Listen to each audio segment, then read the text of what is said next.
Alaikum students. I have covered the first part of the kinematics. We're going to move towards the second part of the kinematics. As I told you that kinematics has two sections. One was known as kinematics 1. You can see the first three videos for this.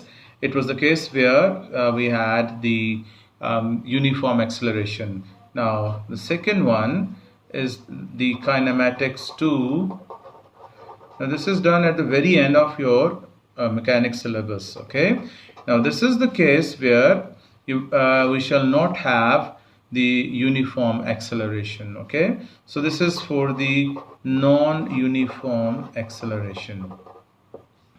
Now what is the difference between these two cases? If I take you back to the calculus thing, guys. If you go back to your O-level maths even, so you see, first of all, you study the coordinate geometry. Okay. Now in the coordinate geometry, we mainly talk about the line graphs. Okay. Like you have a line, you have to tell the gradient, you have to tell for example, if it is a velocity time graph, you want to find out that how much distance has been covered up to a particular interval. You find the areas. Okay. So as we do study under this coordinate geometry, so we only deal with the line graphs. When we go beyond the lines, then we study the graphs which are drawn as curves. Okay, so now the people who have studied integration, they can tell me, and the differentiation obviously. For example, if there is a graph like this, for example, this is your velocity time graph. Okay, so this is velocity and here it is the time, and if you look at this one, this is the velocity and here it is the time. So when you want to find the acceleration in this case, obviously that is the gradient of this graph over here. Okay, when you have to find the acceleration in this case, so now you will have to use the calculus, because you can't say for example here there is a point A, you want to find the speed, I mean the acceleration at this point A or at this time.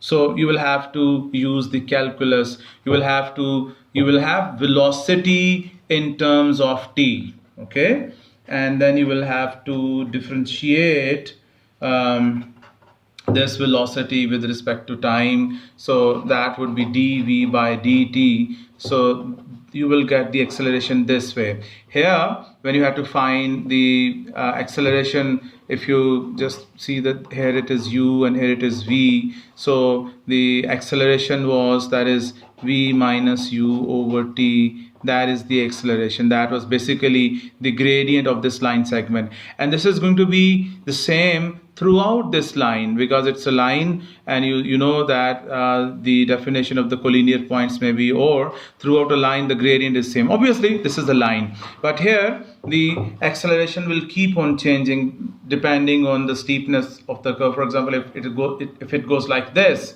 Okay, so mainly the thing is the same, but here in this kinematics 1, when we say that the acceleration is going to be uniform, the thing is that you will only have the line graphs here, but in this kinematics 2 you will have the curves over here. Okay, so you have S for the displacement here.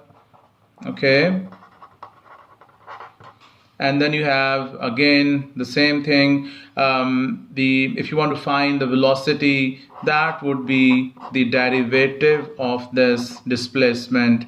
That is your velocity. Okay, and if you want to find the acceleration will be the derivative of this velocity. And if you want to find the, for example, like you're differentiating to get these the velocity and acceleration. And then you have to, if you have to find, for example, you have the acceleration with you and you want to find the velocity. So this velocity will be the integral of this acceleration. And again, if you have the velocity and you want to find the displacement, so this displacement will be the integral of this velocity. So basically we are going to use the calculus, and I'm going to tell you again that why calculus is used here. The reason is your acceleration is not uniform. When the acceleration is not uniform, so that means we are going to deal with the curves over here. Okay guys, let me take a question. There is a particle P which is moving in a straight line, so that the distance S is given like this. Okay, so we have to find, first of all, the velocity of this particle P when the time is 1. You see, we are given the expression for the distance over here, or you can call this displacement. Okay, so we have to find the velocity when the time is 1. So there is velocity is nowhere over here. So how can we find the velocity? You can see that this is not a straight line, I mean a linear function over here. So to find the velocity, first you need to have the expression for the velocity. So that is going to be ds over dt, and you can expand this, or you can apply the u dot v formula. So let me expand this. This is going to be t into t square minus 12t plus 36. So this is going to be t cube minus 12t square plus 36t. I've just expanded this because the people who have done the add mass, they can differentiate this, but the people who have just done the P1 differentiation, they can't apply the u dot v formula. That is why I have expanded this. Okay, so now this derivative is going to be, when I differentiate this, this is going to be 3t square minus 24t plus 36t. So that means the velocity is basically 3t square minus 24t. This is the velocity function. Okay, so I'm sorry, this is going to be 36 only here. Okay, so this is 36. So we need to put this time 1 into it so that we can find the velocity when the time is 1. So your answer is going to be 3 minus 24 plus 36, and that is going to be 15 meter per second. Okay, so we have used the differentiation to get the expression for the velocity, and then we have just substituted the value of t given to us. Now in the second part, it says find the values of the time when p is instantaneously at rest. Now let me remind you guys that what do we mean by instantaneously at rest. For example, now in this question it was saying that the object starts from this object P.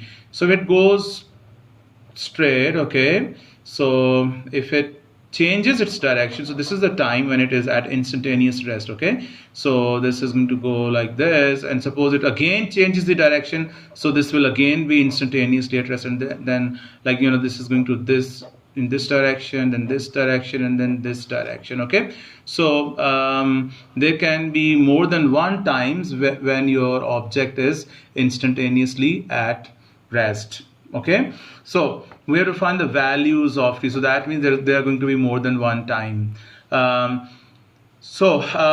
Instantaneously at rest. So one thing is clear, when your object is changing its direction, its velocity has to be 0 at that. Okay, so now let's put this velocity, the velocity that we found here, equal to 0. So when you put that velocity equal to 0, I'm just going to take 3 common as well.